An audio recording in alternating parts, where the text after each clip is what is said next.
السلام عليكم. لا بقى ازاي؟ ايه ده؟ لا انت بتصور ايه؟ طب يلا يا عم، يلا يا ابني.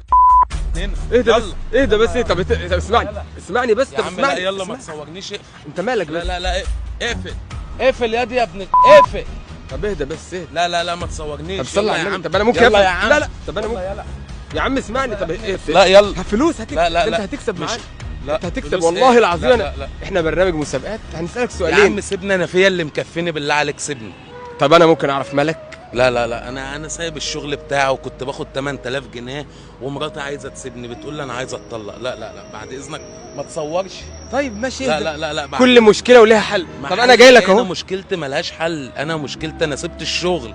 لا سيبني عشان خاطر. انت بقالك قد ايه سايب انا الشغل؟ بقالي 3 شهور ومراتي عايزه تتطلق طيب علشان حصل لي ظروف في الشغل وصاحب الشغل مشاني. طب انت سبت الشغل ليه؟ عشان كنت بحط حاجات على